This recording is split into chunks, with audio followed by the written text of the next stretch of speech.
আমার গ্রামের ঘটনা। একবার একটা বিয়ে বাড়িতে পায়েস হয়েছিল, আর তাতে সাপ পড়ে গেছিল, আর সব বরযাত্রীরা চলে গেল। চলে গেল। কি গেল? আরে পালিয়ে গেল বিয়ে ছেড়ে। সাপ পড়ার জন্য পুরো পায়েসটা নষ্ট হয়ে গেছিল। না না, আমি এরকম হতে দেব না। আমি চাই না যে যে এখান থেকে সব লোক পালিয়ে যাক। দিদি, আমি এই পায়েসটা একবার খেয়ে দেখি। সে তাতে আমার যদি কোনো ক্ষতি হয় সে হোক, আমার কিছু যায় আসে না। দাও আমাকে। আরে আরে কি করছিস তুই? এইভাবে রান্নাঘরে কোনো কিছু একটু করা যায় না। এরকম কিচ্ছু হবে না। তাই লা লা লা লা লা লা লা লা লা। দিদি, এরকম গোল গোল করে ঘোরাতে কি মজা হয়, তাই না? আমাকে দাও না, আমি করি এটা। ঠিক আছে, কিন্তু ঠিক করে। হ্যাঁ নে, ততক্ষণ আমি অন্য কিছু তৈরি করার জোগাড় করি। ঠিক আছে। লা লা লা লা লা লা লা লা লা লা লা লা লা লা লা লা লা। নারী শক্তি, এটা হলো সেই শক্তি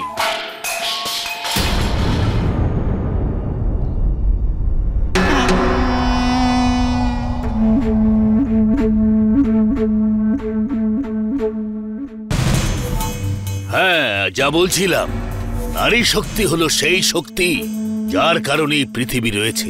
আমি আছি, তোমরা আছো। আমাদের এটাকে সম্মান জানানো দরকার।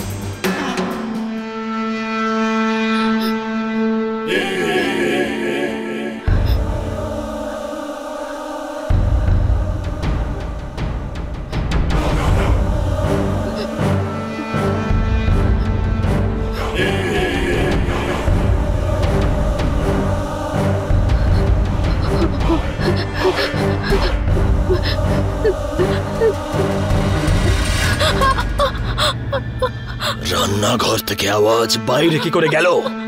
মহিলাদের কখনোই ছোট করে দেখা উচিত নয়।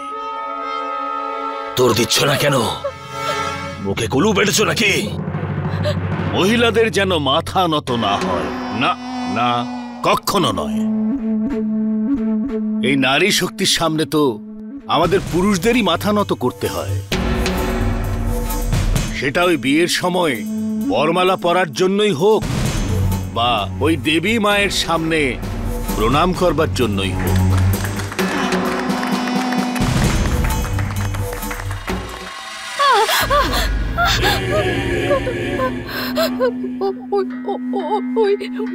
রান্নার জোগাড় করছিলাম, হাত থেকে ফসকে গিয়ে পড়ে গেছে।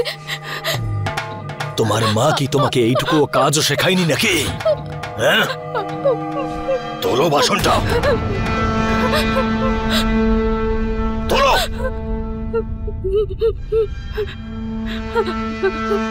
তোলোটাকে।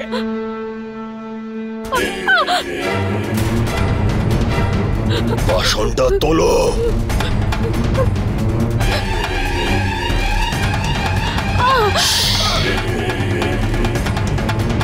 খবরদার, যেন একটাও শব্দ না হয়। তোলো।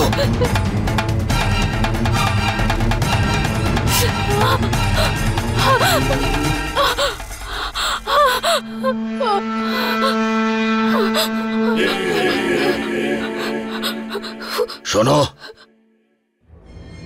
এটাই তোমার শাস্তি ছিল আজকের, যাতে দ্বিতীয়বার আর এরকম ভুল যেন এই বাড়িতে না হয়।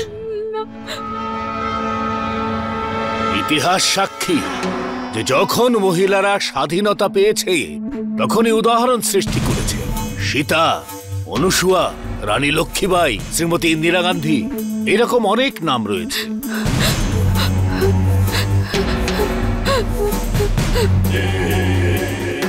প্রয়োজন আছে পরিবর্তনের, যাতে সমাজে মহিলারা সম্মানিত হয়।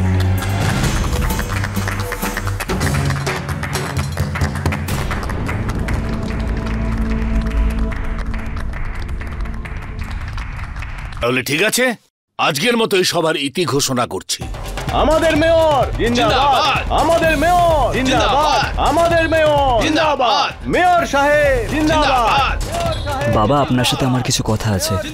এখন নয়, কথা বলবার তো অনেক সময় রয়েছে। হ্যাঁ নমস্কার। নমস্কার নমস্কার। হ্যাঁ বাবা রঘুবীর, এই ফাইলটা তুমি পার্টি অফিসে পৌঁছে দেবে। এখনো সমর্থন কমই পাওয়া যাচ্ছে। ভাই একটা কথা বল, সব গ্রহ নক্ষত্রের ওপর, সম্পূর্ণ ভাগ্যের ওপর কোন কুগ্রহ বসে আছে? রাজনীতি গ্রহ নক্ষত্রকে দেখে হয় না, সেটা অঙ্ক কষে করতে হয়।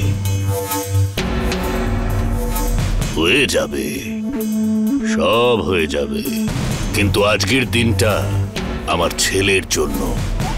আজ ওর ভাগ্য নির্ধারণ হবে।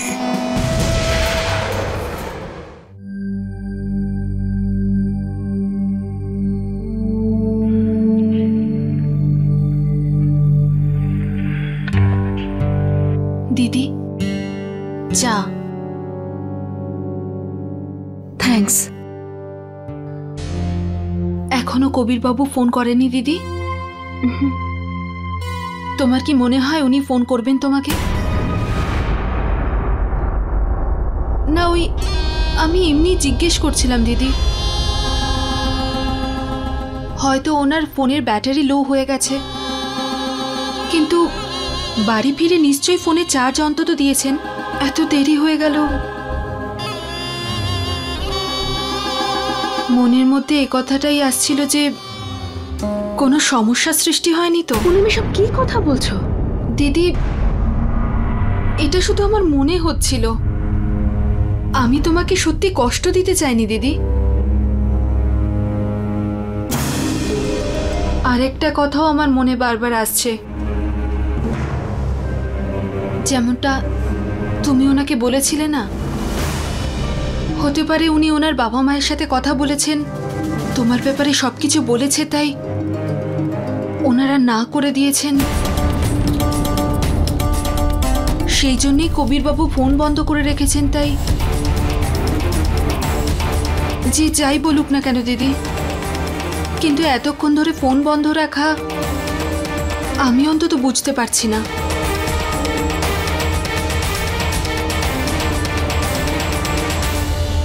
যদি ওনারা মেনে না নেন তাহলে তুমি আমাকে ছেড়ে দেবে না তো? আমি তো সব সময় তোমার পাশে আছি কবির।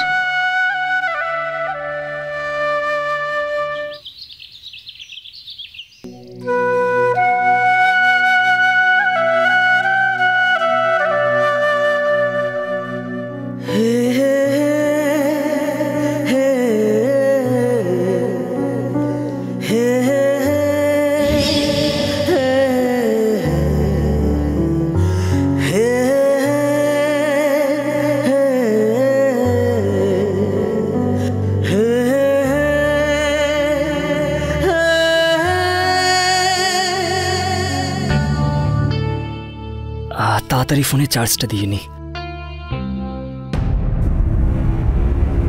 বৌদি কিছু একটা বলছিল ফোনে,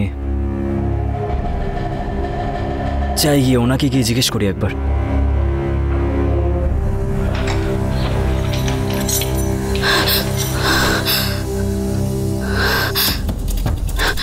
কি ঠাকুরপো, কি হয়েছে বৌদি? আপনি ফোনেও কিছু একটা বলছিলেন আমাকে। সরি, আমার ফোনে ব্যাটারি লো হয়ে গেছিল, তাই বলুন না কি বলতে চান। যদি তুমি আমার কথা শুনেই নিয়েছিলে তাহলে এখানে আসলে কেন? না আমি বুঝতে পারছি না আপনি কি বলছেন। তুমি ওই মেয়েটি জ্যোতিকে ভালোবাসো তো? অনেক বেশি। আপনাকে তো বলেছিলাম না ও আমার প্রাণ। কিন্তু সেই জীবন এই প্রাসাদের ভিতরে তো নিঃশ্বাস নিতে পারবে না। তুমি খুব ভালো করে জানো ঠাকুরপো, একজন ডিভোর্সি মেয়ের এই বাড়িতে কোনো জায়গা নেই। না বৌদি, এই ভয়টা আমি অনেক আগেই পাচ্ছিলাম, কিন্তু আজকে যখন আমি বাবার কথাগুলো শুনলাম না, তখন আমার মনে হচ্ছিল যে মেয়েদের প্রতি ওনার আলাদা সম্মান আছে।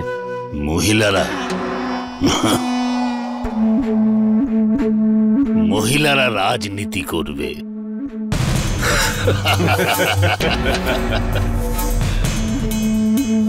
রায়বাবু, মহিলারা তো হলো শুধু আমাদের রাজনীতির এই খেলায় শুধুমাত্র ছোট্ট একটা চাল।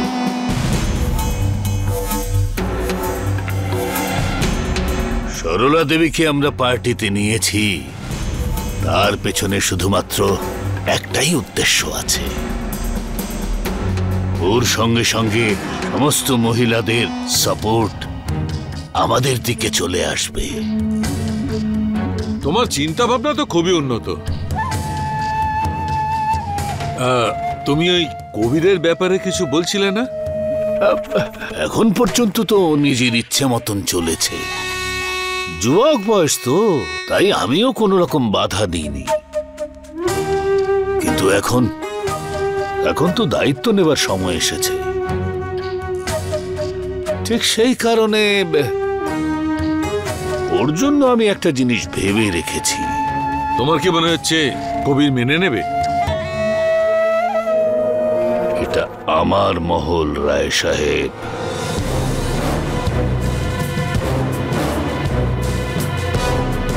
এখানে শুধু আমার আদেশই চলে।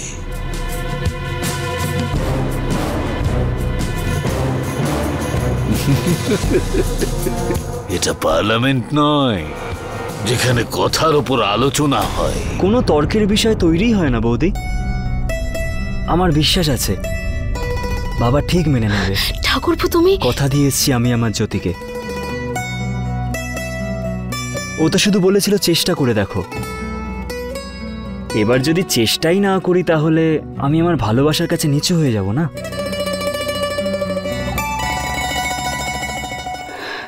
তুমি তো দেখছি অনেকটা পথই এগিয়ে গেছো ঠাকুরপো। এখন আর তোমাকে আটকাতে পারবো না, শুধু আশীর্বাদ করতে পারবো যে তুমি তোমার গন্তব্যে যেন সফল হও। মানুষ কখনো অসফল হয় না রায় সাহেব, মানুষের চিন্তা অসফল হতে পারে। এসো এসো বাবা, এসো। আমরা সবাই তোমার বিষয়ে কথা বলছিলাম, নাও চা খাও। না থ্যাংক ইউ।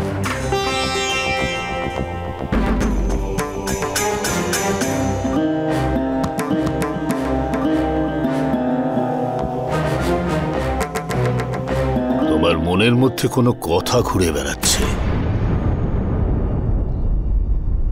হ্যাঁ,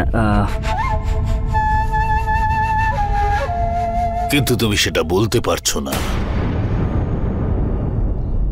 জানো বাবা, বলতে গিয়ে মানুষ দ্বিধাগ্রস্ত তখনই হয় যখন কথার মধ্যে কোনো সন্দেহ থাকে।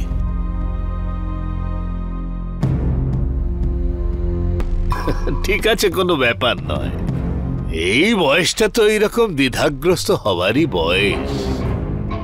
কিন্তু আমার কাছে তোমার জন্য একটা ভালো খবর আছে। এতে কোনো দ্বিধাও নেই আর কোনো দোষও নেই।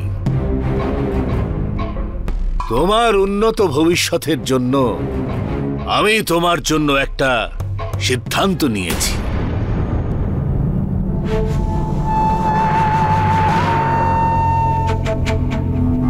আমি তোমার বিবাহ স্থির করেছি।